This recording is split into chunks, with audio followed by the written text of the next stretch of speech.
if the art world is like the wrestling world, I would be the ultimate heel. I could talk about, people and all that stuff. And like, but then I'm also willing to like make myself look like a fool. Yeah. Because as heels, sometimes you get like, you gotta lose. Yeah. Yeah. And then I'm okay with that as long as it makes money. Yeah.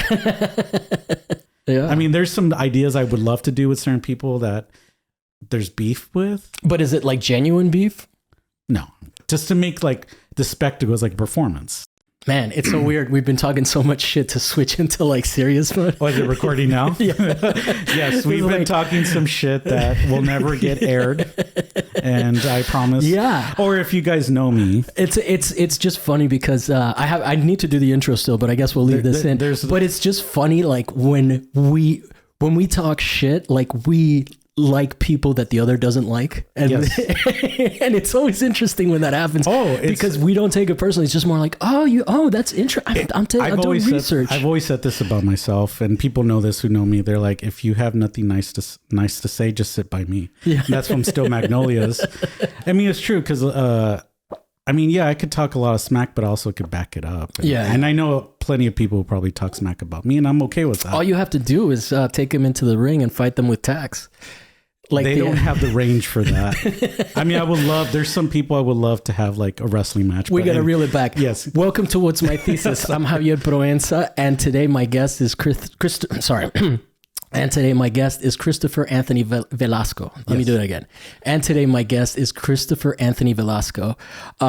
This is why I do it at the very beginning so I don't fucking stumble over the name. It's okay. But what were we just talking about? Oh, wrestling. Like there's some people who we both probably don't like, or we want to like throw them in the ring. Yeah, we're talking about wrestling because before in the previous episode, our previous episode back in like what was it, 21 or 2021? It was like in the pandemic era. Yeah. And we talked about wrestling the whole time. Yeah. But then at the same time, we were also talking shit behind the scenes when we first were recording. So like nothing has changed. No. We're catty bitches. But I think for me, like I was telling everybody probably knows that. I'm like, Dakota's your partner. Dakota's my partner. Like I got him into wrestling. He started watching it and I caught him up with everything. So I tell him, I go, there's times when I just want to get somebody in the like a ring, or like if somebody I don't like, we could do like a solo show together, like a 2-person show, and we can sell tickets by saying like how much we hate each other. It's like, building up to like a WrestleMania. Cutting promos on each other, even though like we probably don't like each other, but it's like, hey, we can make money off of this. You, Gary Winogrand, derivative ass photographer. Actually, I don't know why we didn't do this last time, but you're a photographer and we didn't really talk about that much. No, we didn't. Okay, let's go. I would say this. I'm a photographer. Like that's my bread and butter. But deep down inside, I'm also a performance artist. Yes. As you probably notice in the back of There's the doctor. The doctor is here. I do want to get into your practice now, but I always like to figure out what people like when people first knew that they were artists, or they first accepted that it can be different, it's like a coming out for me. Yeah, I didn't want to appropriate queer language, but it is very much like it's inside you and you can't I've come out so many damn times in various ways. Not only about like being queer, but also like being a nerd, an artist. Yeah. And then all of that put together makes me, right? Yeah. Because what most people don't realize, I am like a hardcore nerd. Yeah. And I think it reads. I think it reads, especially because, not only with my art or wrestling, I'm a big toy collector. I love Transformers. You're a Transformers fan. I'm a Transformers fan. I'm also He-Man, like anything I grew up with in the 80s. So I'm going to date myself. Yeah, I was born in 1983. Mm-hmm. So a lot of stuff that's coming back from the 80s is like retro now. They just redid the Mask toy line. Yes. It's been popping up on my YouTube. I'm like, God damn it. Why am I... also, and then it's like on my Instagram, I'm always reposting like stupid memes of wrestling or Transformers. Yeah. So and there's no shortage of you buying like the biggest sets.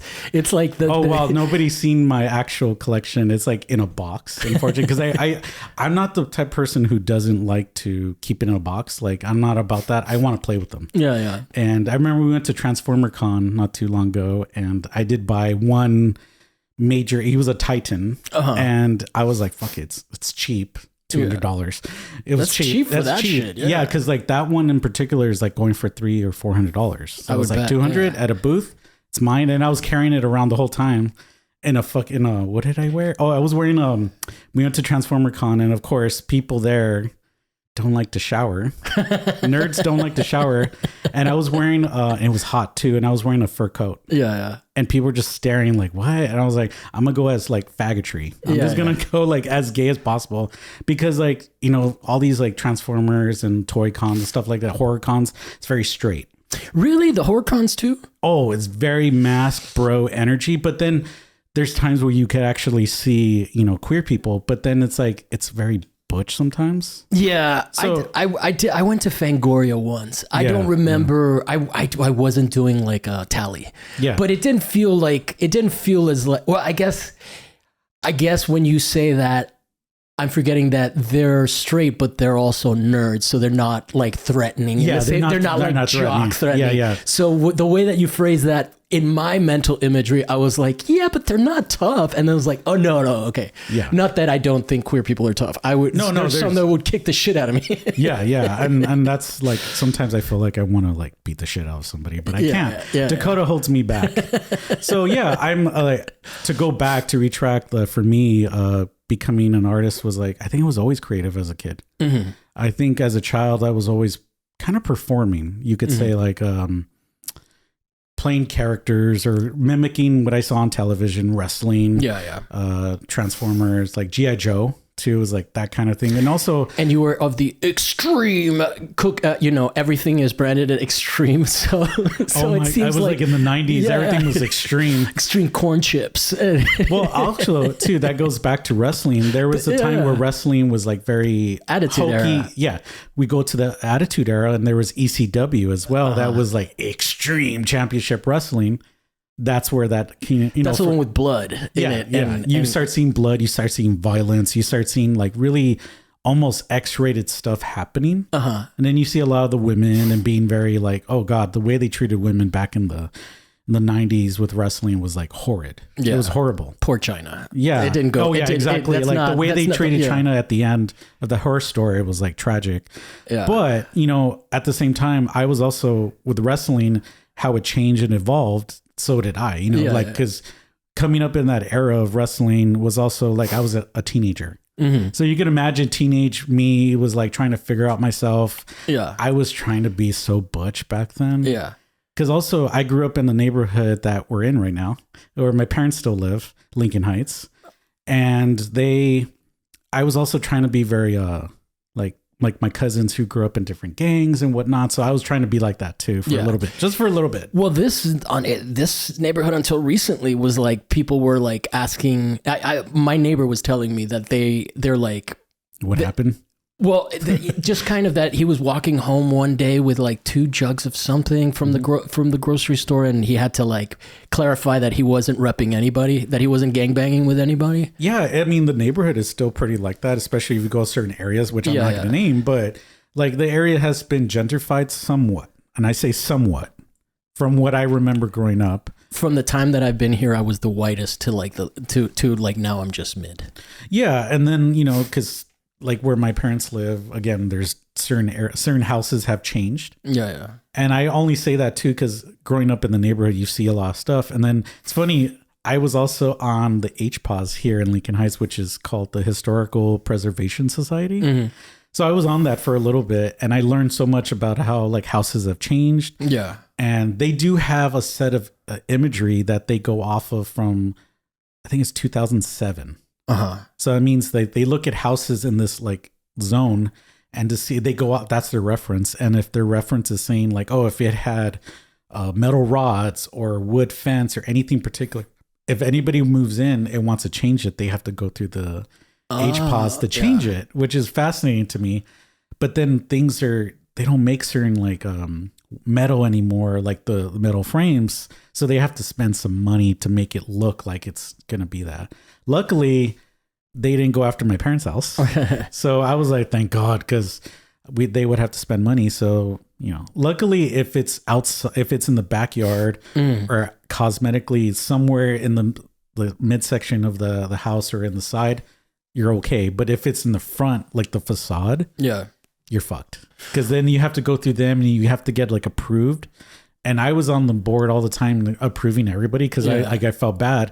I mean, the biggest thing I feel like honored that I got to do on the is keep me up on Saturdays by building that gym where they always perform. Yes, but what happened was, don't say what place it is because I literally just gave don't give the name of the place. I was on the board to finally give it's a school that their gymnasium, because they didn't have a gymnasium. And like the many years that this school has been around, they would have to go to Lincoln Park, and play sports there, especially the girls' teams. And it was really bad because, like, you know, if you know Lincoln Park, it's sketchy at certain times. It's always sketchy, even in the day. Yeah, but now they've just cordoned it off, and it's all Dodgers land. Oh yes, because the Dodgers bought they gave what is it called? They purchased the baseball field. And they put it all nice and everything for all the kiddies. But from what from the neighborhood councilwoman that I've had on, Fernanda Sanchez, president, sorry. I don't know. She's up for an election, so I don't know how that's going. But what's it called? Yeah, she was saying that there's like a lot of illegal house flipping happening. Oh yes, you know, in this neighborhood. Absolutely. It's like the Wild West for that shit too. So yeah, that's why when I was on the HPAWS and I found it was some crazy, like there was some bribery happening. Yeah. Oh no. And it was like, oh, okay. But luckily I got out because I was going to eventually go back to grad school. So, and I was like, I'm out. Peace. And also I wasn't working. So I was like, I need something to do. And it's like kind of community service, right? Yeah. Community service. Cause you don't get paid. You're just on there. You listen to people. So, but again, for me, my best thing that I did on that was build that gym. Build the gym. And I felt very like, you know, because civic pride. Yeah. Civic pride for that, because again, growing up in Lincoln Heights, having that connection to the neighborhood.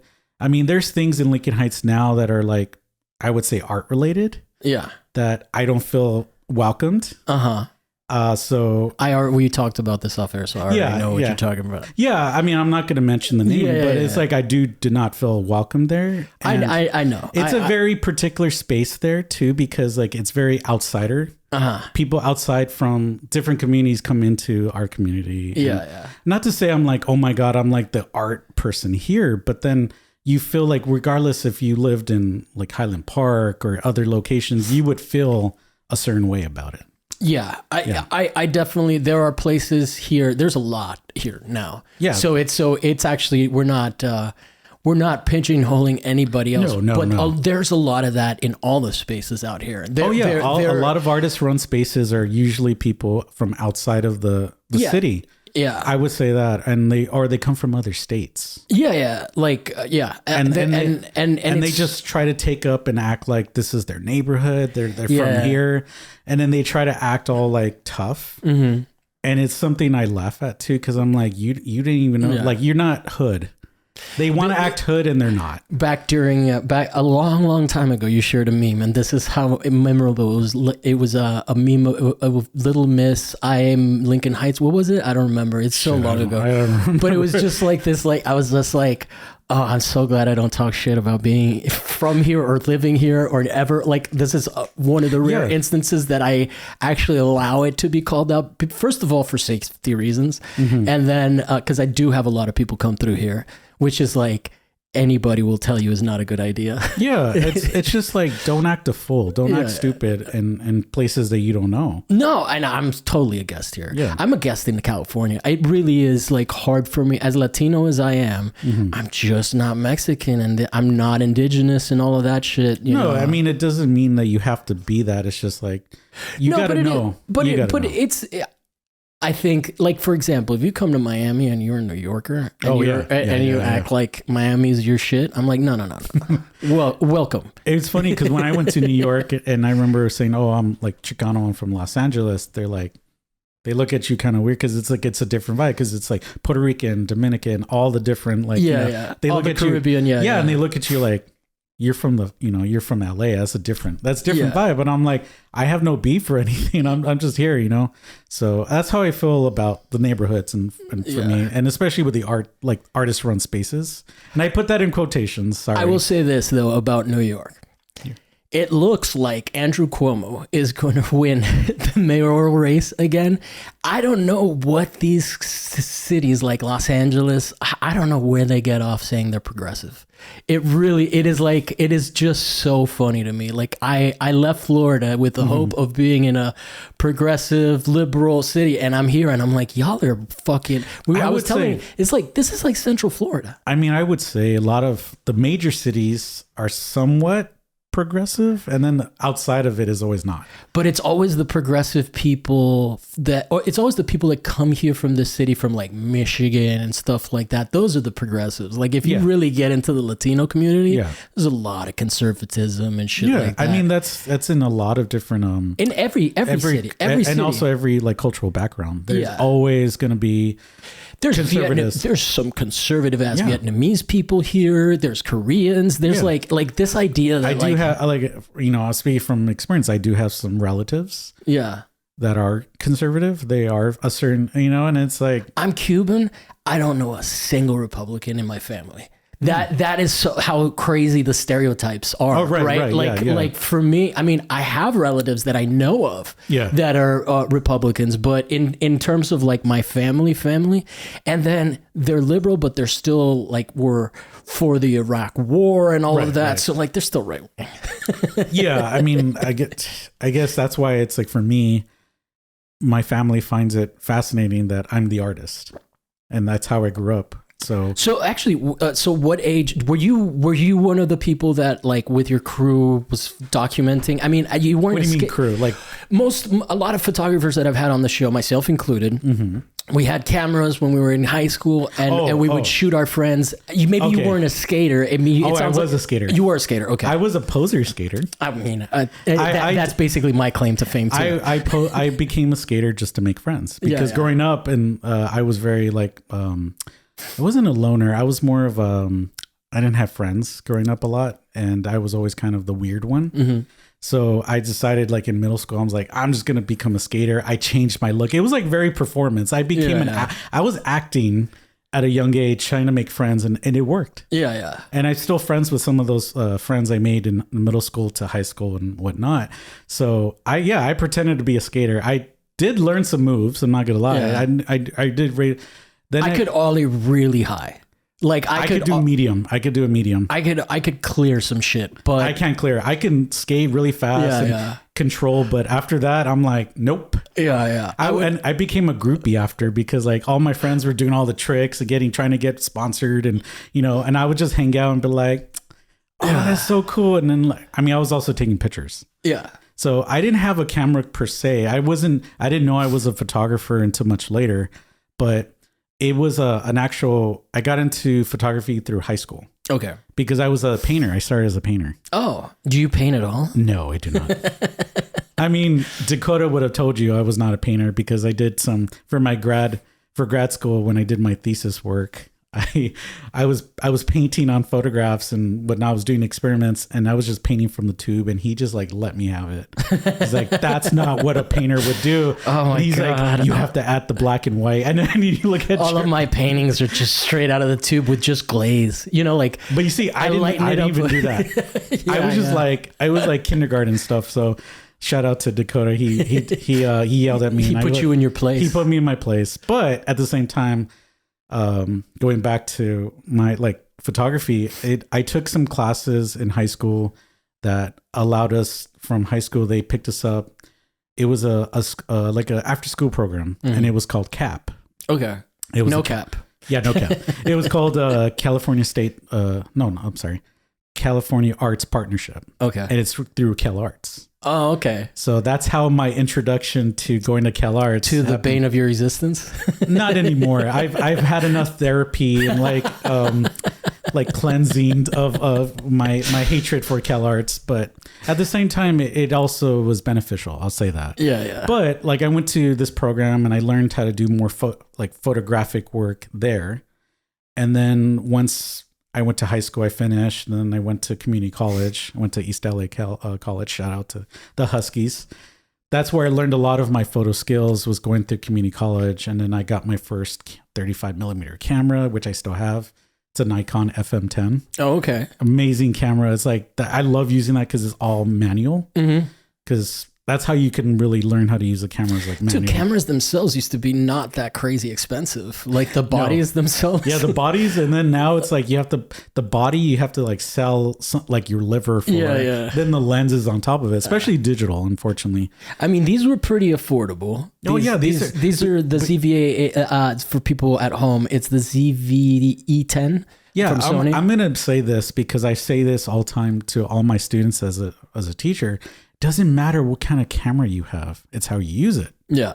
I know it's a reference to like, oh, it's not the motion, it's how you all that stuff. Motion in the ocean. Yeah. You made it a sex there's reference. A lot of, and I'm going to say this, and I'm going to own this, and it's going to get me in trouble. Again, a lot of things I'm going to say is probably going to get me in trouble later on. Well, if you need to keep your job, just tell me and I'll cut anything out. But that's always the policy. Yeah, no. I mean, I own what I say. It's like, there's a lot of photographers out there that I call label hoes. Camera hoes. A camera hoe. Because they're so obsessed with technology and the equipment, they forget how to be creative. It's like me with musical instruments. Well, yeah, and I think that goes to everybody. It's a hobby, so I'm like, it's not my main creative passion, musical instruments. It's more of like a collection and I got this fuzz pedal, that kind of shit. And I love it and I play it, but I'm never gonna perform. No, and I think for other people, like especially the photographers, there's some I know who are like, oh, I got this camera, I get that, and then they go out and go into those like photo groups that they go and take pictures on a weekend, and that's great. I did that when I first started, and it's helpful. Yeah. But then it just gets too repetitive because everybody takes the same picture, same portrait, same landscape shot. Yeah. I wanted to evolve and like do different things with the camera and learn how the camera works. Also learning like how the print becomes, right? Yeah. And how like you can put the image and print it in different papers and make it look a certain way. Yeah. Like that's more interesting. You'll have more dark blacks if you don't use matte paper. Yeah, like that is important. And I'm a techie in that sense, but at the same time, I don't care. It's how the image looks at the end. Yeah. And it doesn't matter if you use an iPhone, a toy camera, plastic camera, a cheap digital camera with low resolution. Who cares as long as the idea comes out? And there's people who just like, no, it has to have the highest resolution, the highest lens.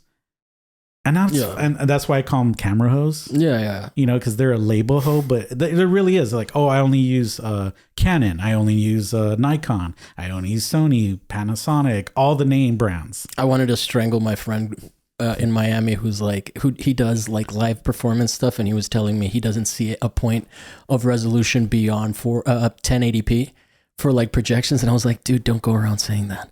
You see my face? I'm like if you want to work in this industry, don't say that. Like, no, it's just whatever equipment you have, you make it work for what you want to do. And that's how I was raised as a photographer and artist. Yeah. And that's like my goal. And that's how when I teach students, I'm like, hey, you have this camera, that's great. Let's just use it. Let's make it work for you. Yeah. Or like if they're darkroom or anything kind of stuff, I'm like, okay, let's make it work. Yeah, and I think that like, so that's like, I mean, if you look at at tintypes and all of that, like Henry Fox Talbot, they've been making low quality images or low resolution images that look amazing for decades. And if we really want, I mean, historically, yes, they were doing like Sir Henry Fox Talbot. Yeah, he Nature's was pencil, right? Yes, he was the first to create the photographic book. Yeah, but technically, it was actually somebody else. Oh, really? It was Anna Atkins. Of course, it was a woman. Yeah, she created she was using cyanotypes. Cyanotypes, yeah. And so she created like the first like photographic book in that sense, and then he kind of created what we considered the photo book, right? Yeah. But she was doing more of a science book because she wanted to like mass produce like, oh, this is what the leaves look like when she was doing her cyanotypes of specimens of plants and whatnot in nature. So they were kind of like the pioneers of the photo book, and like resolution for them was like, compared to like now, it's like, oh my God, you have to scan something at a certain DPI. Well, then daguerreotypes were like super high resolution for the time, but they didn't. Then they fade. Yeah, because they're chemically unstable. Yeah. And then most of the photographers using daguerreotypes of that era got like mercury poisoning and whatnot. They all got sick and died. Artists just kill themselves no matter what. I'm surprised that I'm still here because of all the chemicals I probably messed with and like. But you don't use gloves, or? Oh, I do now. Because I got dermatitis from fucking with chemicals. Bet, dude.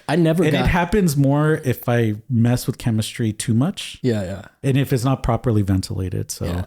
I always use gloves, or I make sure as soon as I'm like, use the fucking tongs and keep them in the designated areas and don't cross contaminate, but that's how I was trained. I like a lot of my teachers from East LA College were like strict because a lot of them come from that commercial industrial photography background. So I learned a lot from them. So it's again, shout out to people say, oh, my undergrad or my grad school experience like taught me about art. I'm like, a community college is the best thing you can do because you can kind of figure out what you want to do. And then eventually if you go to an undergrad program or you want to continue it, you go to a master's. Yeah. I mean, I went to school with some people who still didn't know what they want to do in an undergrad and grad. Oh yeah. And it's like, that's common. That's fine. It's normal. What if you've graduated and you don't know what you want to do? Like me, you're fucked. You start a podcast and then you get fulfillment that way and not payment. I'll say it this way. That's like, how many DJs are out there because they went to undergrad at a certain school. Yeah. You're throwing shade at your alma mater. Yes. Well, no, it's like, I went through the whole rigor of going to school. And there's some people who picked up like, cameras or brushes or whatever. And they just like, I'm an artist. And I learned, there's one artist who would say that they got their education from Google, which is kind of like, I understand that. And I respect that. But at the same time, it's also like throwing shade at me, who is an artist from the community who went and did the whole like system, like, I went to get my degrees and whatnot. Yeah. Like that is also kind of offensive to me. Well, I also think, there's definitely noticeable, like not necessarily in the quality of work, but I've had people on that haven't done their BFA and just the way that they talk about their experience is interesting because I don't want to critiquing.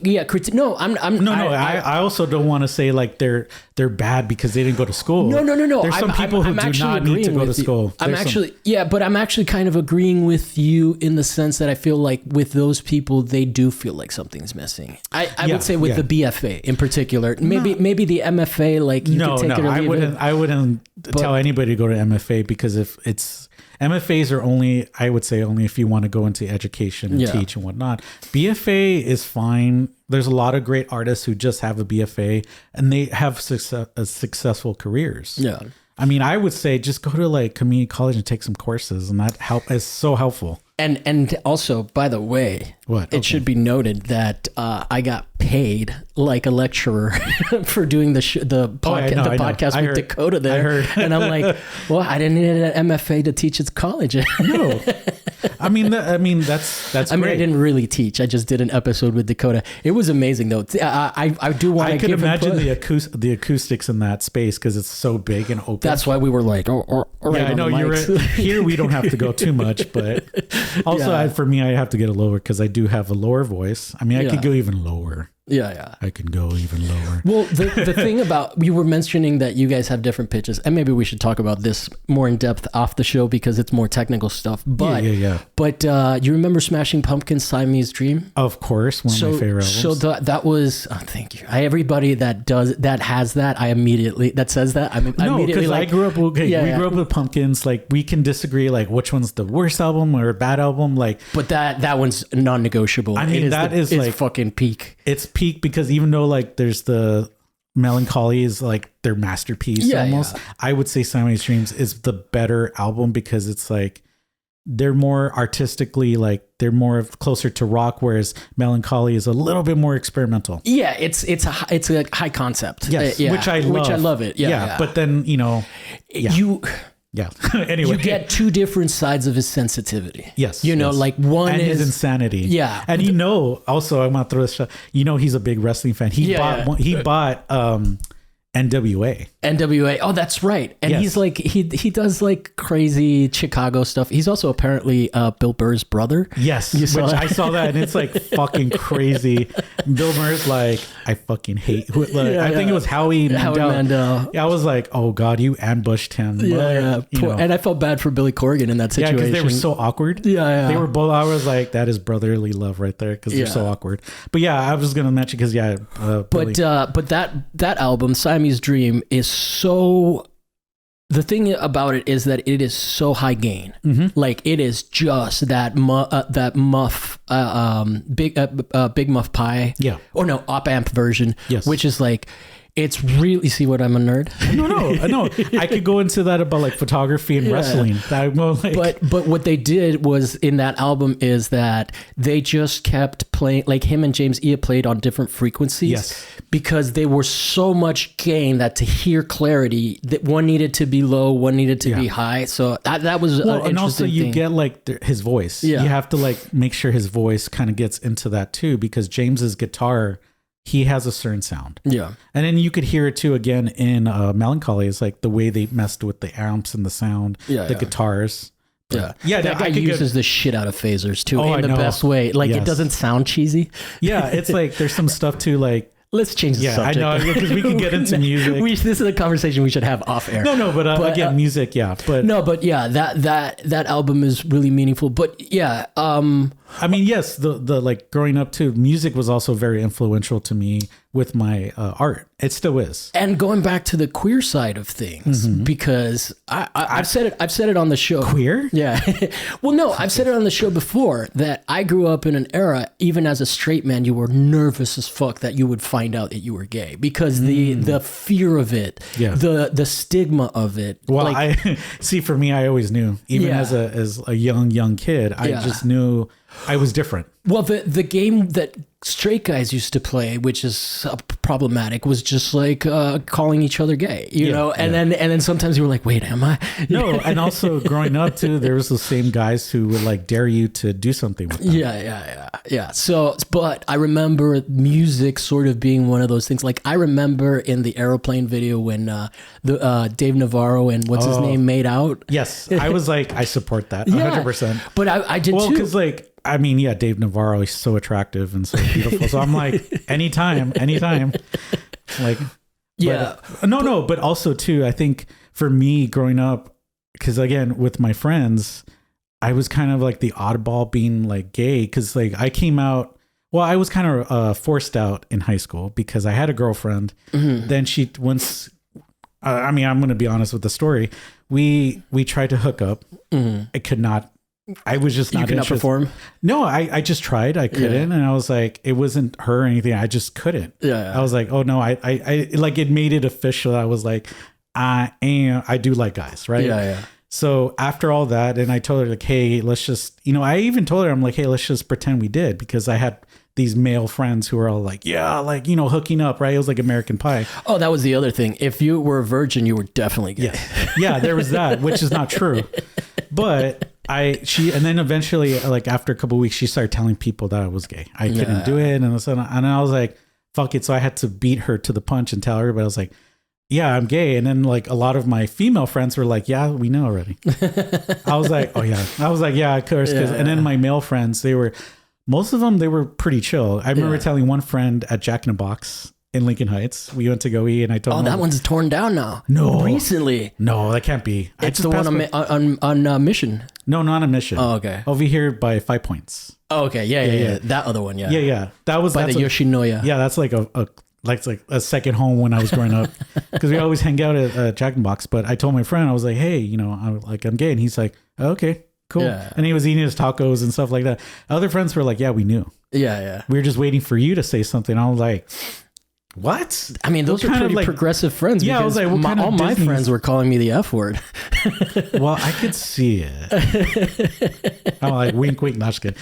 But I think for my friends, I didn't remember this, but I was in a play called There's your answer. The Andrew's Dead Story. Oh, I was in theater back then. That's why I was like, I could see it. That's what but I played a gay guy who had AIDS, and part of the play was I kissed a dude. And then was this high school? This was high school. Oh, okay. And then it was no, it was like kindergarten.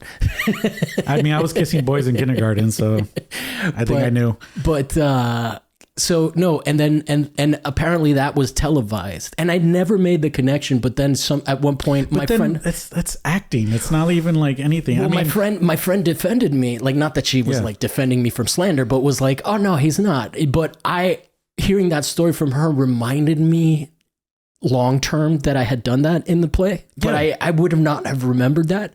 But it was like I remember it being punk and rebellious, right? I can see that.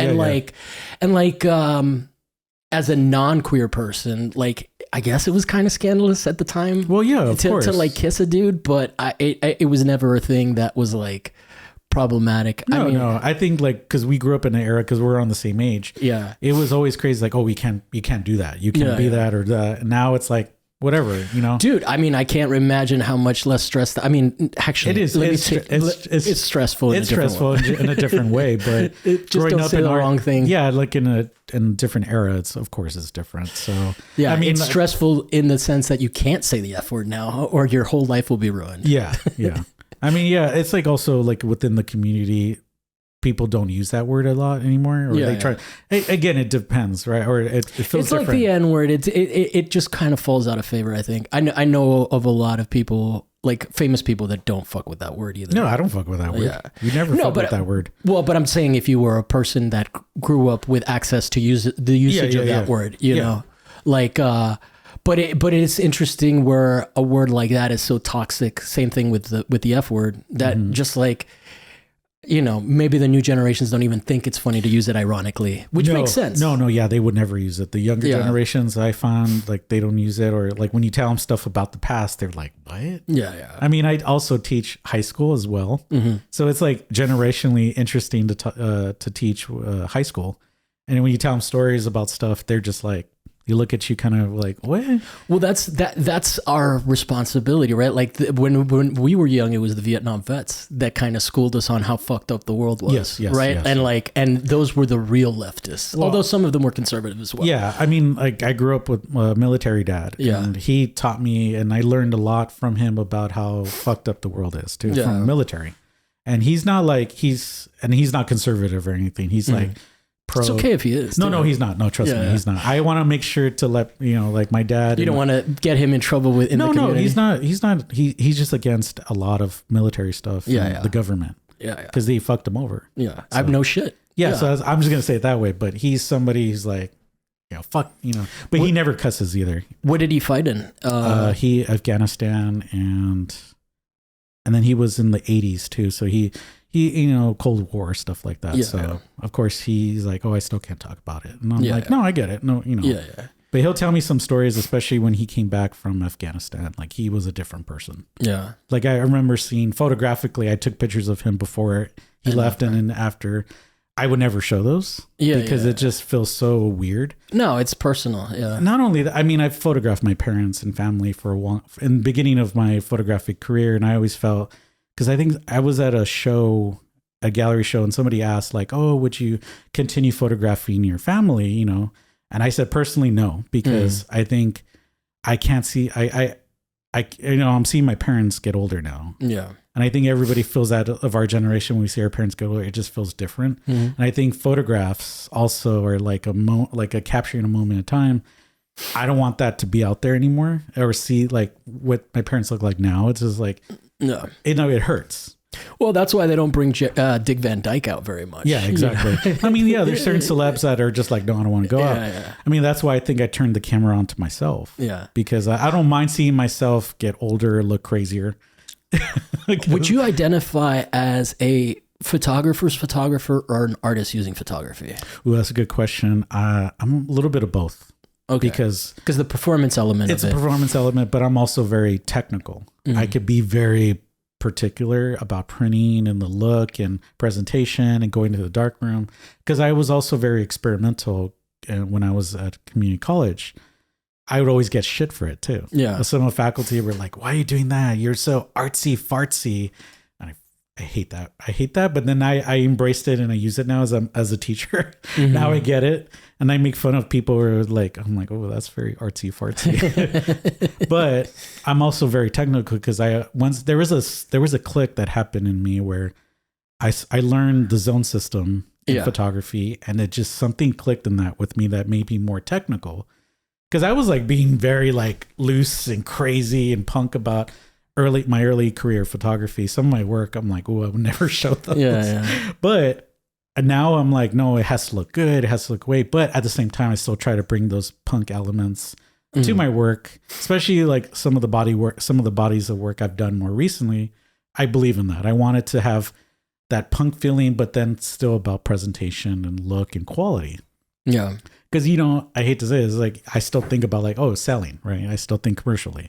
Unfortunately, I do. Why is that unfortunate? No, because like there's still like elements of me that just wants to be like a punk artist. Like I just do art. I don't care if people buy it or not. Ed Templeton. Yeah. No, and there's like some artists that I love that are like that too. They just continue making, and then they get famous later in their life, right? Yeah. And that's how I've been like that for a while, because I've always felt blacklisted growing up. Especially in my own community, the Chicano community, I always found blacklisted. Why? Because of the queer thing? Or No. It's more because I didn't do work that was identity politics. Oh, okay. Yeah. And I still feel that to this day. Yeah. Because and also making work, and also a little bit in the queer community too, because I'm not doing stereotypical like body work of like, oh, my hookup culture or stuff like that. Yeah. I mean, I'm fucking married. I go to bed at 9 or 10 because I'm old. Oh, you guys are lame. Yes. Oh, because we work all day. I'm like, by the time we get home, I'm like, that's not punk, Chris. Dakota's putting on a movie, and I'm like, okay. And Do you go by Chris, by the way? Yeah, Chris. Okay, all right, cool. All my close friends call me Chris. No, I go Christopher for professional sometimes, and then if they get to know me, it's the first time I breached that, and I wanted to make sure that I was. Oh, I know. People ask me. Oh, what were we talking about? Shit, I forgot. God damn it. We can just kind of go into it. I'll just ask a random question. Ask a random question. Completely changing the subject. Go for it. Let me see. What is that question? So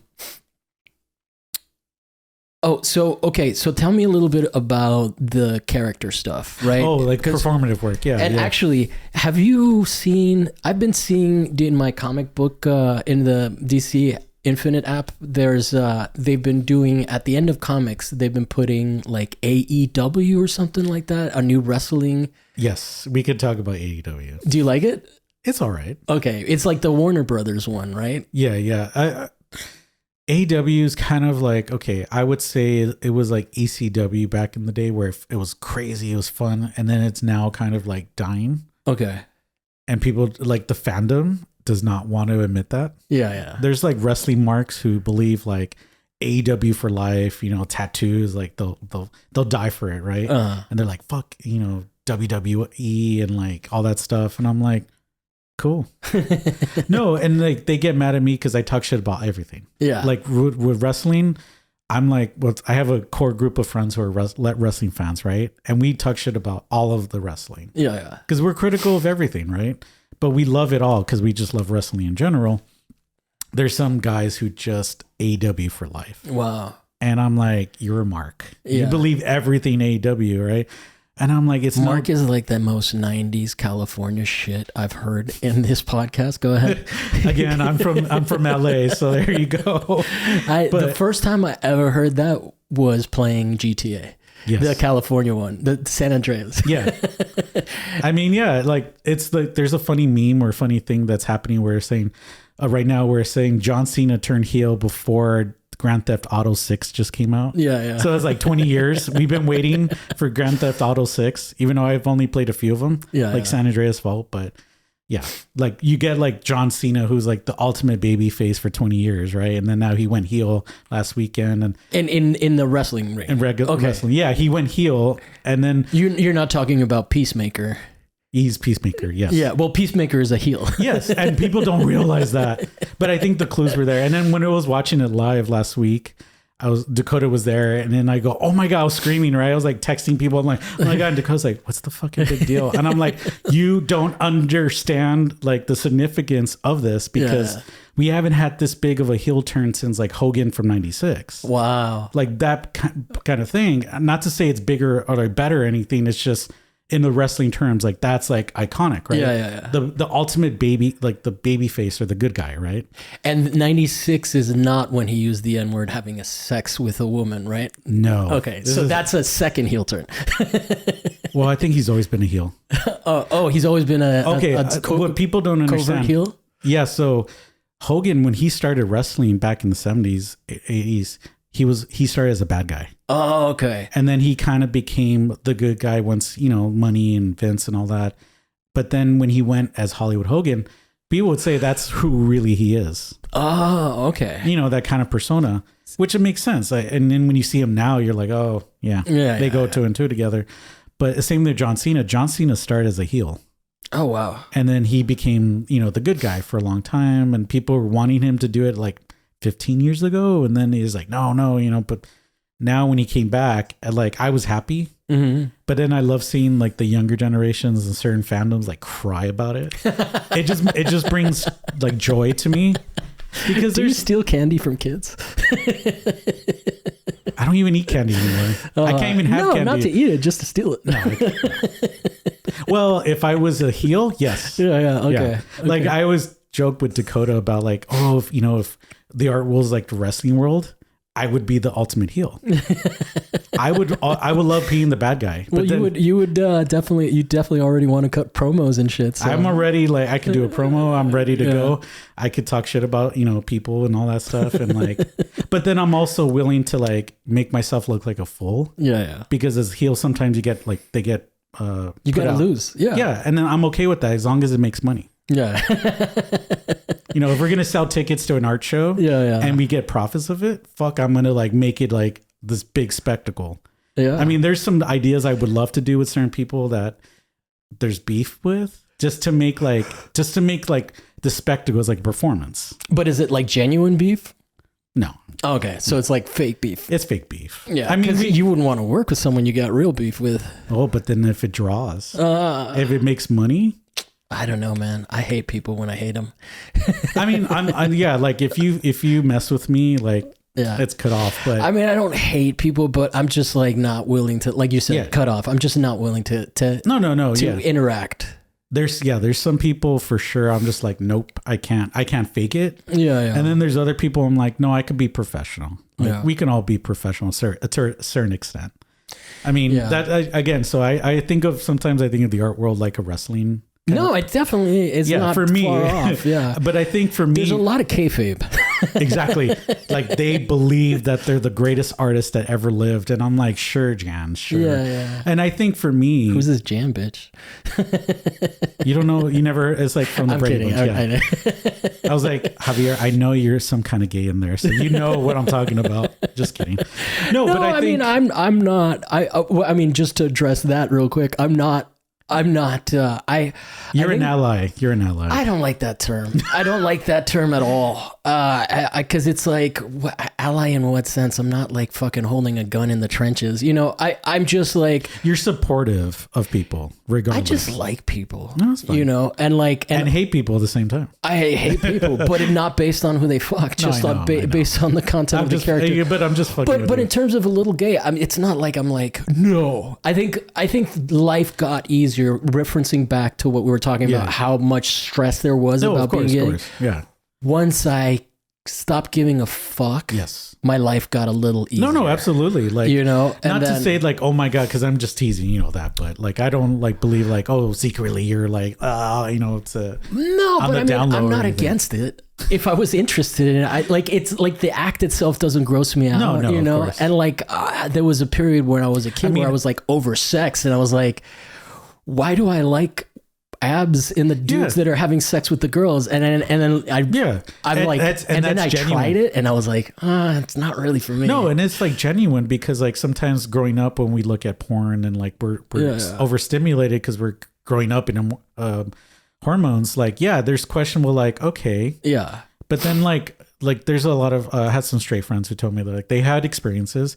They're like, I tried it, I didn't like it, and that's okay, and I moved on. I'm like, cool, because other people like other gays would be like, you have, oh my god, and they get all excited, and I'm like, I'm like, dude, leave it alone. Like your fantasy of turning some guy fully gay is not going to happen. And I'm like, and for me, I'm like, when the guy tells me that, I'm like, thank you for sharing, because I'm like, you know, you trust me with that, and and I'm cool with that. I'm not gonna do anything because I'm also like, I'm married.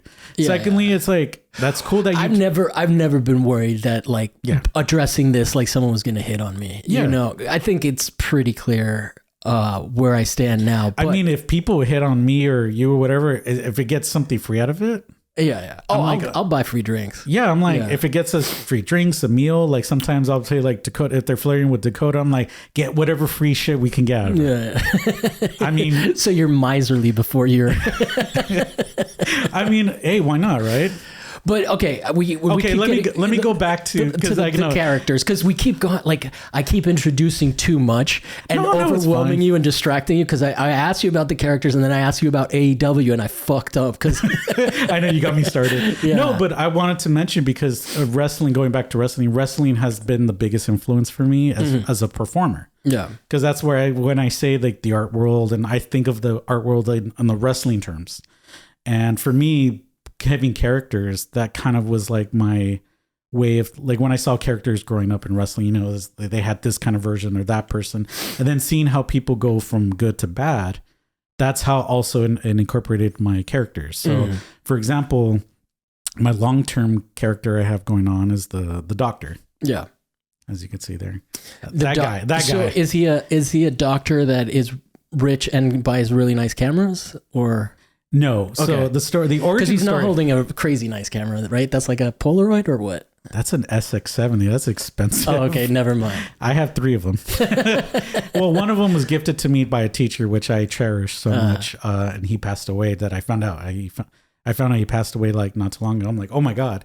But he was also kind of a dick to me. Yeah. So, but I still cherish, because it was like one of my first Polaroid cameras. But that is a Polaroid. Yes, it's an SX70. So it's the kind of Polaroid that you can actually manually focus, and you can kind of control a little bit of exposure. All right. So that's why I have like 3, I think 4 now. How much is the paper for that, or the actual film? Polaroid film? So so the original Polaroid went under in like 2005. See how I've already sidetracked you? Because the reason why I was going to go into it, because like my MFA, my thesis work was about Polaroid. Okay. So that's why. But for me, because you asked me the question, so I was going to start answering. But for me, the doctor, the character comes from grad school. Okay. But I realized the doctor was always around, like in other variations of things I've done. Different characters, but the doctor is a character that he went crazy studying Polaroid. Oh, okay. Just like me. But then I realized, I don't know if I'm the character still or not. Like, we don't know. And it's like blurring the line in wrestling. You know how like it's like Chris Benoit, like, and his wife. I wouldn't go there. Let's not mention that. Wasn't part of the whole thing that his wife was doing a storyline with another character and that with another actor, and they were like sleeping together, but they ended up actually hooking up? Or no, I'm confusing stories then. No, there is a story. Like the original story was like she was working with another wrestler and stuff like that. So I don't know if it's true or not. I can't confirm or deny, because like. His whole horribly ADHD. His whole story is kind of complicated and messy, which I don't want to get into. Yeah, let's not do that. But I think for me, like the doctor, he went crazy studying Polaroid. Okay. And then now, in that he went crazy, and he didn't even get his PhD. Okay. So he's like kind of Herbert West from the movie. So he's not a medical doctor? No. Oh, okay. But he likes lab coats. But he is a medical doctor. In his head, or? Yes, he is. Okay. So right now he's stuck in the metaverse. Oh, how did he get in there? Does he have legs? Do they have legs still? Okay. Yeah. So he took a picture, and then he time traveled him into some other dimension. So right now there's a mini me version of the doctor. And then now there's a Dr. Barbie.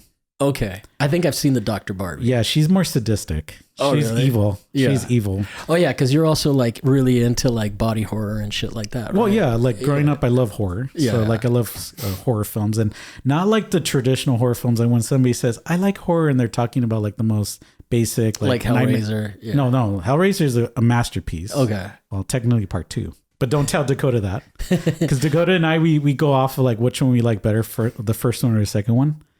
And a funny story about that Hellraiser is like, because we talked about Hellraiser in the whole series when I first started dating him, because he's like, oh, I know the whole thing and I know the whole lore. At that moment, I knew I was going to marry him. Oh wow. Yeah. Wow. True story. Wow. But getting back to like horror films and other stuff that I do with my characters, a lot of the characters also reference a lot of films, because I love cinema. Like I said, movies have really influenced a lot of my work photographically and performative. So that's why the Doctor is kind of relating to Herbert West from The Reanimator. Okay. So that's why he was a doctor. He was studying to be a doctor. He went crazy studying, when he discovered his serum. But then he never got his PhD. So the Doctor's the same thing. So he got distracted on the way. He got distracted, and then now he's stuck in the parallel universe of the Polaroid. But I don't know where he's going to come back. But what about studying Polaroid made him crazy? So he went crazy because he just started like dissecting and opening and doing like weird things with Polaroid. Okay. But like to the subject, not to the actual... Like to actual Polaroid. So wait. He took pictures. He took pictures of the Polaroid and he came out. Like, what a Polaroid looks like. Then he destroyed them. Okay. And then he would surgically destroy, like open them up. So it's like kind of thinking of like the body without organs. Okay. Because then I was like, not me, he was like going in and trying to figure out what makes a Polaroid inside, from the inside. And he found the abyss stares back. He found that. Yeah. He found that like, there's no going back. Yeah. Once you know the secrets. Yeah. So that's why he's stuck in the parallel universe of the Polaroid and the Doctor. Oh, wow. So, and just know that I found out that there's going to be some new images coming of the Doctor. And he found some new universes that I never thought were going to be discovered. Yeah. I could give, I found out it was, there's a Transformer universe. Oh, wow. The Transformer universe sounds like I would love it. No, because that Doctor is also sadistic. He was experimenting on like Transformers. He could, if he made me a Camaro, I would be happy. You want to transform it to a Camaro right now? Can you imagine? What color though? Well, I immediately I think of Bumblebee. So yellow. Did you see the Bumblebee movie? Yeah, actually, I did like it. That's one of the better ones. But I like at the end when she's like, "You could have been a Camaro this whole time." That's literally the Camaro I'm picturing. I mean, I did enjoy that one better than the other ones, but I actually did cry when I went to see the Rise of the Beast. Rise of the Beast was also good. It was really good, and I cried because again, it was like childhood with the Beast Wars. Yeah. And then when they brought back certain characters, and then I was like pissed off at one other character, and Dakota's like, "What?" And I went off on a tangent in the car driving home from the movies. I'm like, "This character should have been this and this and this," and I'm like, "Okay." Catch myself, come back, relax. It's just the movie. Don't burden your partner with things that... Oh no, he goes off on tangents too. No, he's not as innocent as everybody thinks he is. No, he was telling me that he gets angry and that he blocks people on Instagram, and I was like, oh, we're kindred spirits. Does he? Oh, I didn't know that. Yeah. I mean, he was making me feel better about all. I thought he was going to say about like all the stuff that he does to me at home. What does he do to you? He's very abusive. Really? Yes. Oh my god. Just kidding. Everybody, just kidding. Yeah. No, but yeah. Like so, that's like the Doctor. He's there, and then I had some other characters. Well, Christine is the one that you were still working on last time. Christine. Or no, what was it? It's the woman. Krystal. Krystal. Sorry. Yeah, so Christine is much more horror movie. Crystal Lake is named after Crystal Lake. Crystal Lake Carrington. Carrington? Who's Carrington? Where does that come from? Dynasty. Oh, yes. Okay. So, but Crystal Lake is Friday it's a the reference 13th. to Friday the 13th. Not to say Friday the 13th is like my favorite film. I thought the name was kind of fun to play with. No, Crystal Lake's and a good also name. Crystal Carrington is from Dynasty. Oh, so you added you kind of. I'm playing because I also spell it with a K. Okay. So it's like referencing like horror and then the camp. So that's where that name comes from. So my drag persona, I would say, even though I would say she's also been here since I was a kid. She's like that performer self. She was always kind of this ditzy kind of like, not blonde, but she's always been kind of like bimbo-esque and ho-ish. That was the character. And I think that was kind of me for a little bit. And you don't have ho in you? Not anymore. Not anymore. I'm too tired. Them hoeing days is done. It's done. I'm old. I'm tired. I'm broken. From my old wrestling days too. Because I used to, what people don't know too, I used to backyard wrestle. Yeah. Here in Lincoln Heights. Okay. At your parents' house? My parents' house and a couple other friends' house. We would do our pay-per-views. We would actually tape them. We had like our VHS player, like camera, and we would record ourselves. We actually called ourselves a wrestling crew. It was called LBW. LBW? Low budget wrestling. So again, you could see in those early tapes too, which I got to upload them someday, is like you could see the performer aspect. Because I got into character. I was always in character. And then behind the scenes, I was like running the show, telling what people to do. And then we will watch matches to kind of go over stuff. So yeah. And then like watching tape. Yeah, we were watching tape. We were watching tape and kind of going back. I'm like, okay, we're going to do this and do that. And then by the end of our wrestling careers, we got more bigger and spectacle about it. So we got mattresses. We would go Home Depot and Home Depot runs and actually get equipment to use, like chairs. I brought in barbed wire once. I brought thumbtacks. Yeah, I remember that element of it. And someone was like, when I posted that clip I remember. Episode, there was this guy that's like a huge backyard wrestling guy and like connoisseur, and he did a stitch to our video, and he was like, oh yeah, that's legit. That's the real shit. Yeah, because I talked about it, and you were like, because you remember when I first talked about it with you, you were like, what? Yeah. No, I was impressed. Yeah. Because that's a step beyond skateboarding. That's like intentionally hurting yourself for extremeness, and as opposed to like, I get hurt because I do this dangerous game, you know? No, I mean, all my friends were all skaters, right? They took skating more serious, but then I took the wrestling stuff more serious. Yeah. But then, and it was something to do. And also it kept us away from doing other crazy shit. But how much were corn chips and other extreme products responsible for your childhood? Not that much, actually. No. I mean, we ate it. It was around, like corn chips. I wonder if there's like a psychological element to it. Because back then, I don't know. Like, maybe. What's funny about, trigger warning, I'm going to bring up a person that upsets a lot of people, but the funny thing about Elon Musk and his obsession with the letter X is like so outdated. It's like so passe, because in the 90s, X-Men, all of that shit, it was extreme. It was everything. X was everything because it was Gen X. Yeah. And they were coming of age at that time. So but now it's just like, you're just a Gen Xer, dude, and no one cares. Well, it's like a lot of those bro types that haven't gotten, like, they're still dealing with process of getting old. Yeah, it's like a little regressive. Yeah. And I think that's like my generation, the guys in my age group, that some of them still haven't grown up.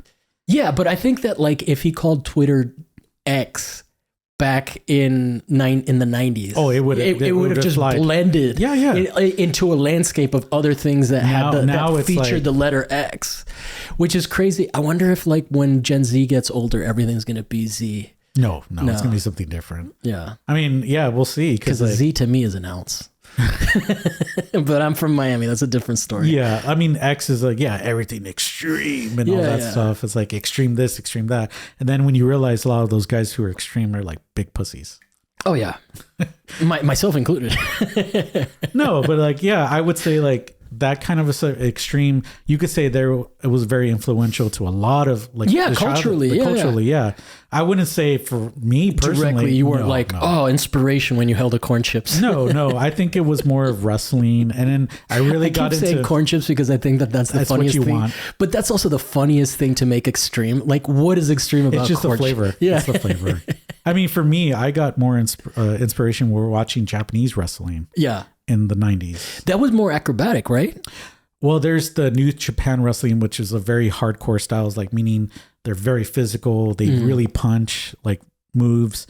Then there's the IWA, which is like extreme death matches and whatnot. And then there's also the mixture of both the kind of different companies that blend both. And then there's Kaichu wrestling too, right? Yeah, I'm trying to remember because there's like people in costumes battling each other, like Godzilla, like monster costumes. Yeah, and then there's also stuff in the United States that more independent like that too. Yeah. So there's also, I think, is Game Changing Wrestling, which is GCW. That's kind of a blend of the hardcore with the old school wrestling, independent feel. I only say that because there's a wrestler on there who's like I'm obsessed with because he's gay and open and he's very hot. His name is Effie. So yeah, and then like there's also like there's trans wrestlers now. There's gay, there's lesbian, like they're out and they're about. It was really cool. There's a great documentary about that called Out in Wrestling. How does that play? Because we were talking before we started recording about how that is a very, for lack of a better word, conservative, rural fan base. You know, and I don't say that disparagingly. Mm-hmm. I fucking love drag racing, and it's the same people. Yeah, and I think with this documentary talks about that too. They talk about going to spaces, and they realize, you know, when they're in wrestling, you're going to get the fans who are, you know, against that kind of stuff. But then when you're a character and you're wrestling, they don't care about it as long as they want to be entertained. Yeah, as long as it's compelling. Yeah, exactly. And I think as long as it's not the acolyte or all the things that people are getting mad about being queer nowadays. Yeah, like all the Star Wars shit that oh my God, dude, have you been on YouTube and you can't get away from like Star Wars shit? Well, just like people being like really culture warring about it. Really? Oh man, my algorithm hates me. Well, for me, there's like, I get annoyed when people say that like they love something like Star Wars or something and they barely know anything about it. I think that like, drives me crazy. I'm with you, and I think that the people that like Star Wars when I was younger can't claim it anymore because it's no longer the same thing. No, it's not. It's like a whole different thing. Yeah, I mean that's a lot. And you can be mad that it's queer now, but like it sucked before. Was it really queer? Well, there's like gay characters and shit. Oh, well, then that's fine. That's fine. I don't have a problem with that. No. But what I have a problem with that is the prequels.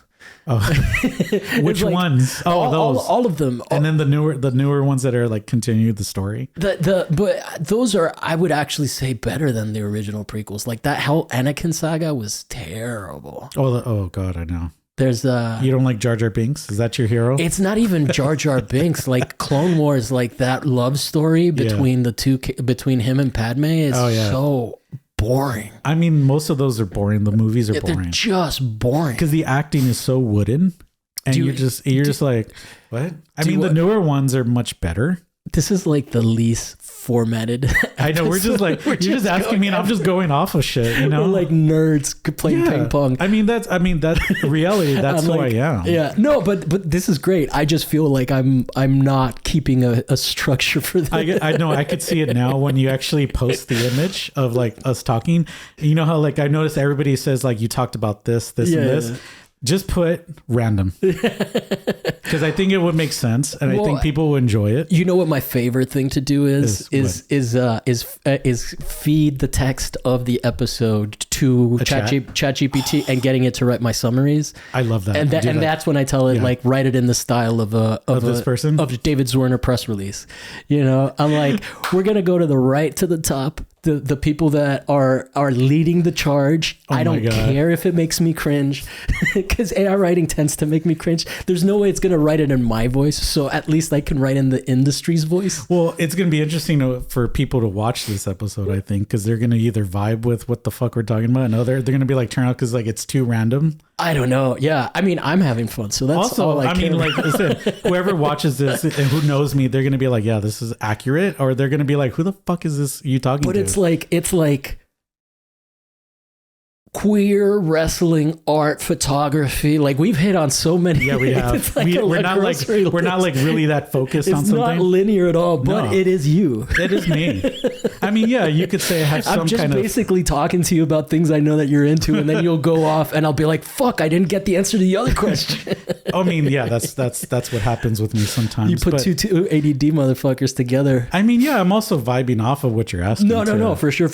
I mean, I've been trying to answer your questions, and then you start going like, no, I'm like having the worst interview day of my life. I don't think it's that bad. I think it's entertaining. No. I mean, because also fine. I think when we first did our interview, we were only focused on wrestling. Yeah, I know. And then the lighting kept on changing because like I was in my kitchen and I was dealing with like, I think a stomach flu or something at that time. So I was like, oh, and I was just like kind of out of it. So today you're actually getting the more focused me. Well, yeah, dude. I mean, it's still funny when people are like, let's record at my studio. And I'm like, no, you don't understand. This is like smooth here. Yeah. It's going to look consistent. It's going to sound consistent. I mean, that's like for me because I'm learning doing podcasting, right? Yeah. I'm learning how to like, okay, where's the good location to do it? What's more comfortable? Because like for Dakota and I, for people who don't know, is like we started a podcast together and we talk about... Two in the Pinku? Yeah, we talk about films. I'm going to say it that way. But it's like learning what looks... The more titties, the better. Not necessarily that one. I mean, what I was joking with Dakota was that like you're the gayest man that likes breasts in movies. Yes, because I am too. Because like we're obsessed with this one actress that has beautiful breasts. What's her name? I watched the movie. You wouldn't. Yeah, I don't think you could watch. Oh, yeah, actually, you can. You can get the DVDs or the Blu-rays. Her name is Naomi Tani. Naomi Tani. Okay. Yes, gorgeous, very gorgeous. Like, I'm sure I can Google her and add the word nude. No, you just Google her and then she'll come up. But with her breasts out?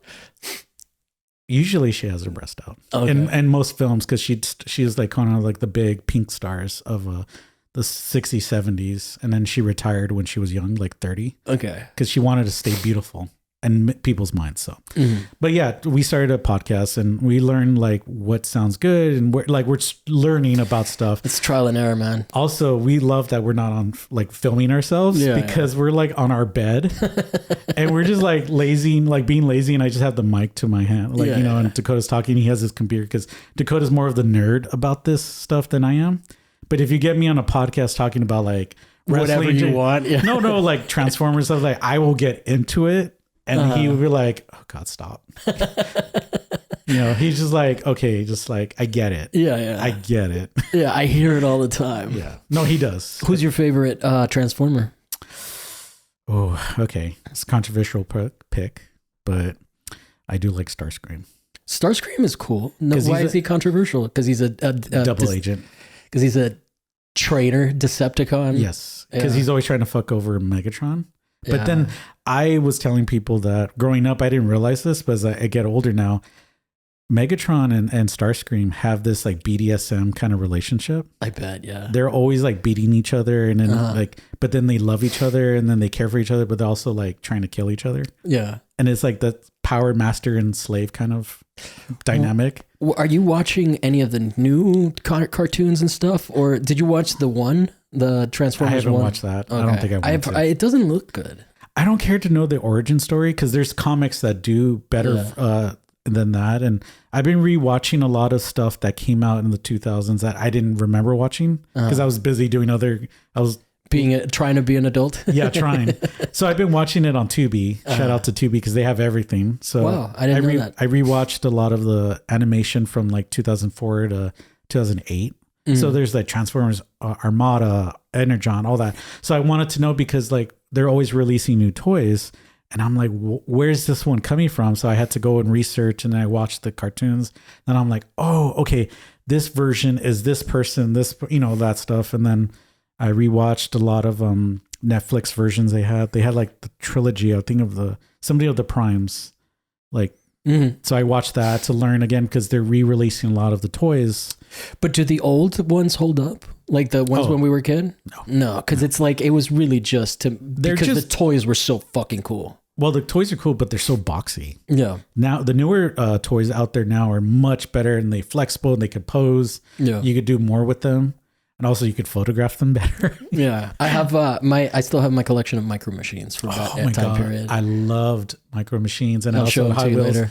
Yeah. And then like I loved because my cousins loved they loved collecting the cars and then they had all the sets. Yeah. And then we used to do like fucked up sets and make it to crash them. It was like really fun to do. But then I would always bring my G.I. Joes. Yeah. And we would do like, G.I. Joes with Micro Machines, all that stuff. So that was fun to do.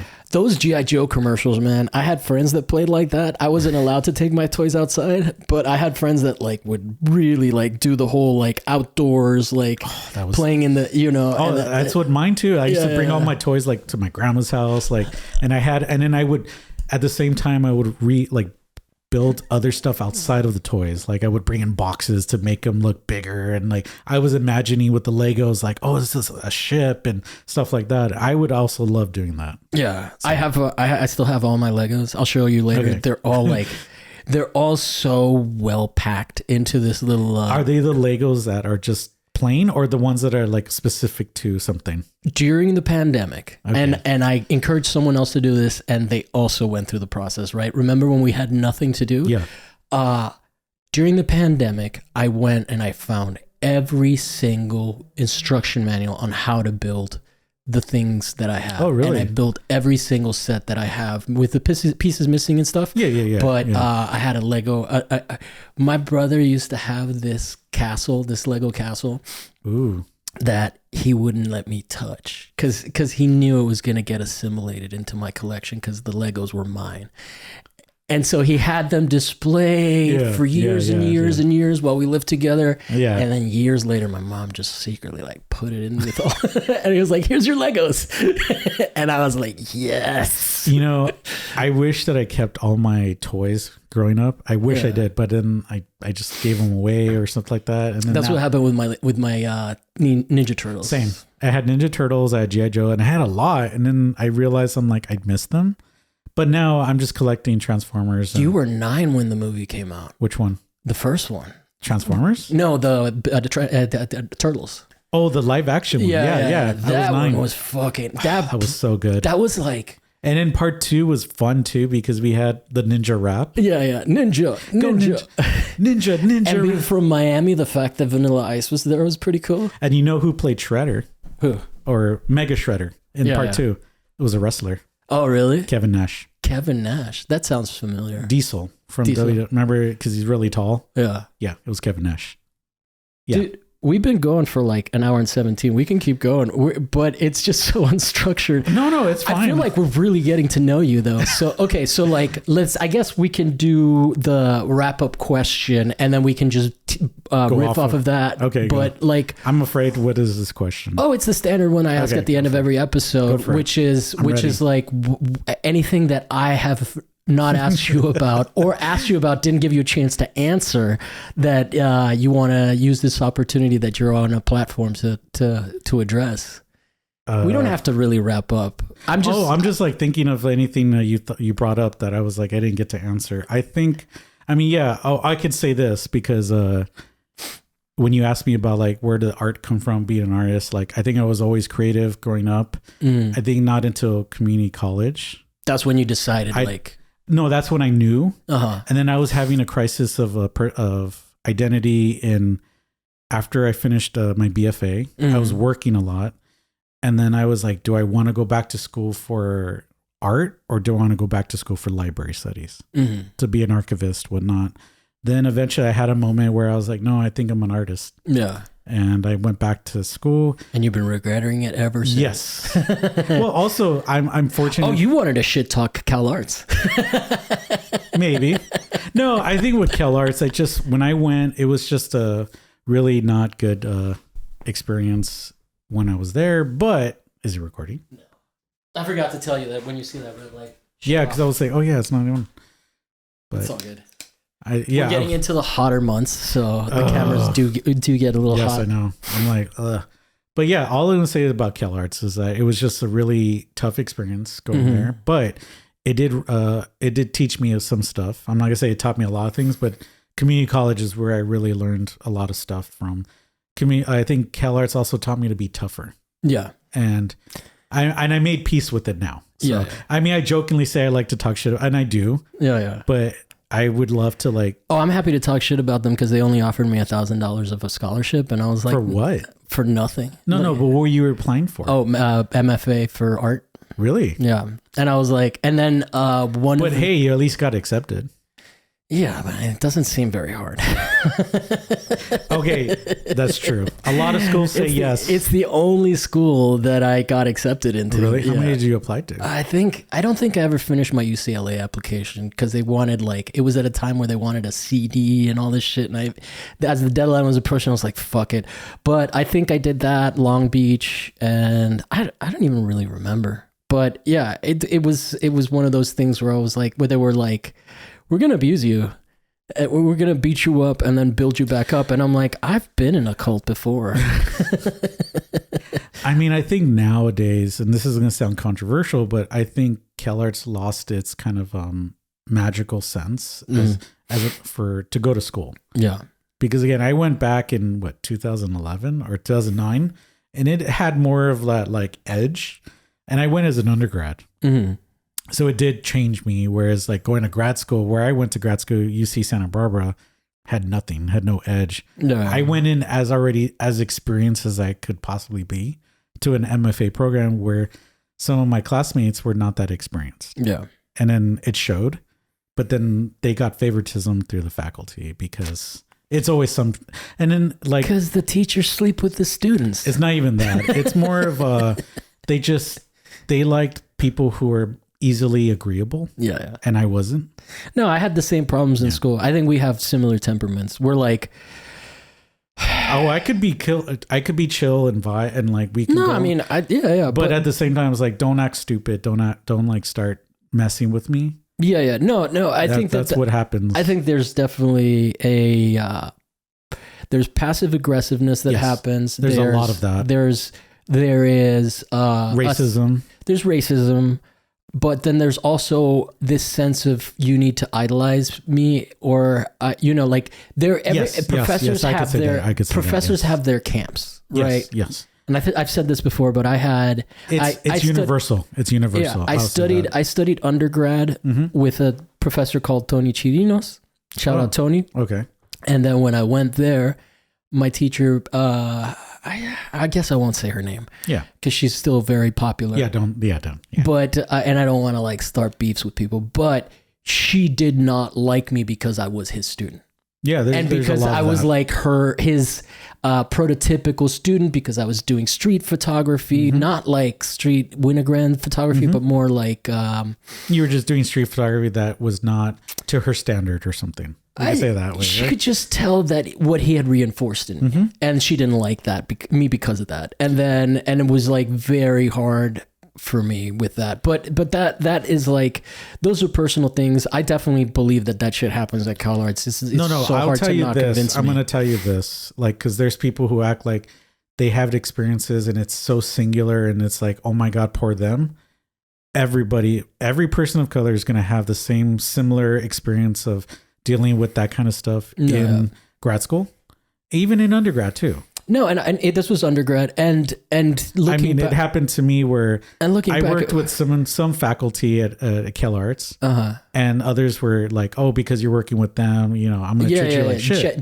Jealousy, yeah, and it's like there's no difference. You're one of his acolytes. Yeah, I don't like you now. Or they're acolytes because of this or this, or your style is this way, and then it's like.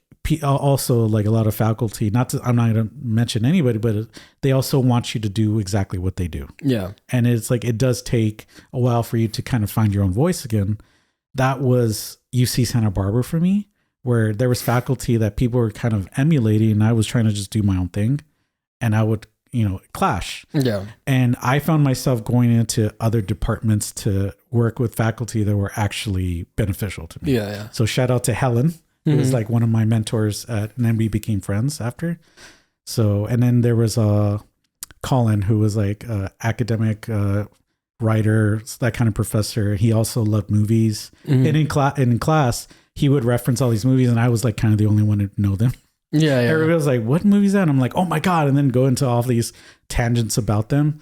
So, and then like I would go into the Chicano Studies department to find solace with faculty there because they were like, my actual faculty didn't really work with me. Yeah. So I would go to other faculty and that's what sucks. But hey, I did it. Yeah. And I'm better because I went through it. Yeah. It's funny you say that about because I do think that there's like, there's one of those things that happens in Florida where people say, like white people say they like being in a community that's so Latino, but then they also are like oppressed by it because we literally are everywhere. And I think I never really thought of it that angle. I think that with her, our work was kind of similarly politically charged. And the fact that I wasn't, this is another woman. This is not the photo person. This is but they were neighbors. And so they started talking shit about me and it was not fun. And they both, I mean, I'm noticing a pattern with you. Yeah. People getting mad at me. Yeah. No, I'm not like, no, but seriously, I'm not easy to get along with. Not all the time. As the people are reading my face, like, I'm just kidding. No, but I mean, I could see that because like there's people in general out there that you just could like, oh, I don't like them because of something, right? Yeah, I'm not one to like, look, man, I'm not. But you're very vocal about your opinions. Yes, and I think that's what rubs people the wrong way. And there's some people that are like, don't say anything. I'm like, there's people I'm like, just you know. And others I'm like, no, I want to hear what you have to say, right? Yeah. Then I can like tell you why you're bad or good or whatever, you know. Mm-hmm. And I think what people shouldn't stop being who they are, regardless. No, I mean, unless you're an asshole. Yeah, exactly. But yeah, I agree with you. I mean, to like, you're not an asshole, but I could see why certain people probably have certain things about you. Like, yeah. No, I'm just not tolerant of certain things. Yeah, exactly. You know, like that. I'm very protective of my boundaries, and if you are constantly stepping on those lines, like, why do I keep you around if your whole purpose is to just piss me off, you know? But I think that like, that reads. I think I make a pretty good effort of not pretending like I'm not James Corden. I mean, same. I mean, like I try to be nice, but then I'm like, don't fuck with me. Don't cross me in this sense.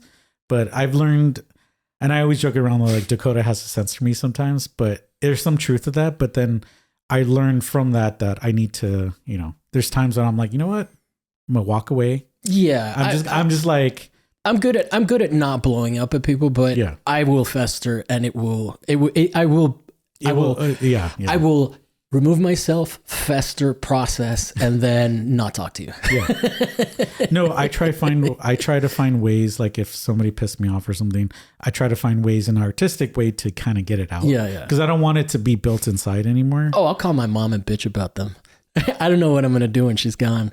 I need to find a wife that will. Or you need to find somebody to like be that person for you. Yeah. I mean, that's Dakota for me sometimes. Yeah. And he's like that with me. But who hit on who? Okay, I'm gonna tell a story because Dakota probably won't. He doesn't remember. So he hit me up on the most like craziest hookup site ever. Grindr? Instagram. Oh, okay. So he messaged me on Instagram because he made a comment on one of my posts at a time, and it's funny. It's how thirsty was the comment? He just like hey. It was an image I took at the Michaels in Pasadena. I took a picture of it and I posted it, and then I was like, oh, I said something. I was doing a poem about it, or I did a poem because I was also going through a breakup. So, and then he goes, oh, cool pic. And he goes, oh, you just broke up. Cool pic. No, he didn't know. I was just kind of, this is the whole context of that. And then I messaged and I'm like, oh, like, thanks. And then he started messaging me. And then we started like on DM, like, oh, you know, we started chatting, and he goes, can I say something? Of course he doesn't remember that. He doesn't want to be held accountable. I remember everything. Yeah. I would like, I hit on you? Oh no. Because he also, he was the pursuer. Yeah. Let's just say that. And then he messaged, it was on December 12th. He seems like the more outgoing in that respect. So it makes sense. And it's funny because I'm usually the pursuer. Yeah. But this time I was getting pursued, which was kind of like new to me. Mm. So when we were messaging and going back and then talking about stuff and getting to know each other. So yeah, there's more to the story, but I'm not going to say what was happening. Not like it got sexual or anything. It was more of like, yeah, there was some other funny stuff that was happening at the same time. So we eventually met and started going out and stuff like that. And I was kind of hesitant. But the first time you hung out, was it a date or was it? Okay. All right, yeah, we went on a date.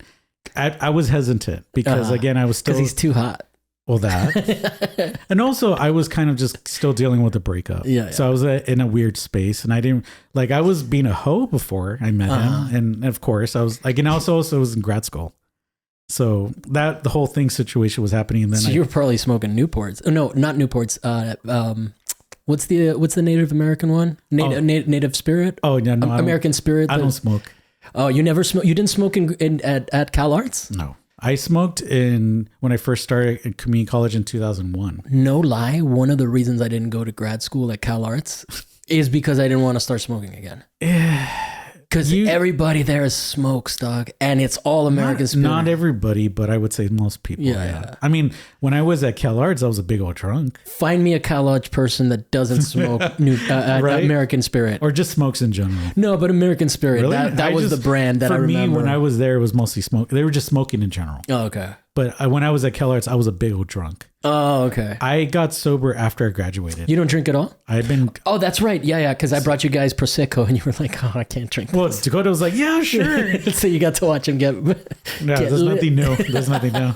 No, I haven't drank or smoked or did any kind of drugs since I left Cal Arts. Okay. So the day of graduation, the next day, because I was like really badly hungover, I cold turkey everything. Wow. Congratulations. Yeah. So I've been sober since. And I think, and that's my raw choice. dogging life. Yes. I've been raw dogging it straight up, just like, water and air, like, but orange juice. What an excitement.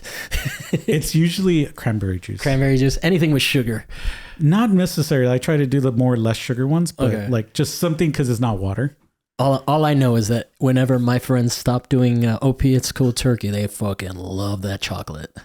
Yeah, they're so because addicted. They have to substitute something else for something. Yeah. So no, for me, it was I just like I don't miss getting high or anything. I really don't. Like getting high. What were you getting high on? Were you like doing coke and shit, or was it? Like... I've done coke in high school. Okay, and then I was like my main thing was pills and weed. Yeah. By the way, California, y'all ain't got no coke game.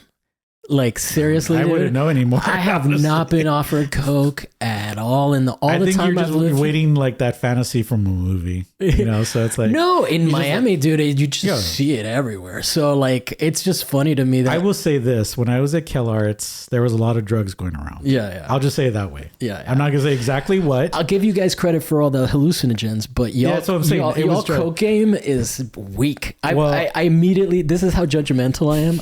When you told me you did coke in high school, I was like, that shit was stepped on. There's no way you had good coke here.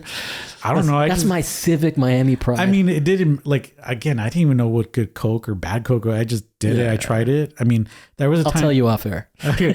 I mean, there was a time where I got addicted to meth for a little bit. Oh, wow. Okay. In high school and then after. Yeah. But it was only for a month. I've never done meth, but it does seem like it's one of those things that you don't want to just. You don't want to get into. I never did crack. Neither. I never did heroin.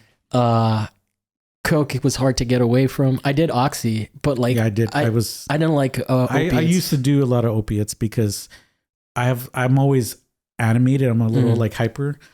That was the best stuff because it kept me more mellow. I was more mellow. Yeah. Which was crazy. And then I was medicated because depression and anxiety. So I was on medications. So mixing all that together, it was a fun time. Yeah. And to be clear, I don't do coke. I just know y'all got no game. Again, you're talking to somebody that I don't even know. Yeah. Because I mean, I haven't done...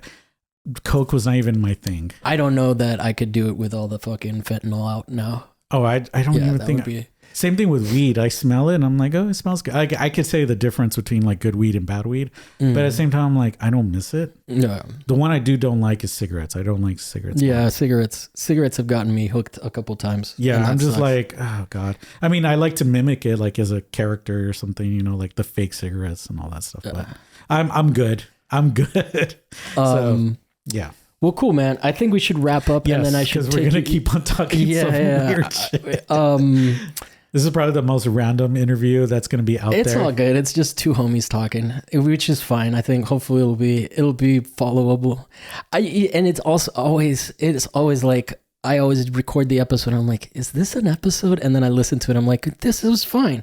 It's just doing it first person versus watching it is so different. Yes. Yeah. I mean, that's how I feel when we did the podcast, when we re-listen to ourselves. I'm like, oh, but you see, Dakota always tries to don't say that, or giving me the sign, and I'm like, I'm trying to be free and honest about stuff and also more explicit because we do talk about certain films that are very sexual in nature. So, and then with us, we were just talking shit.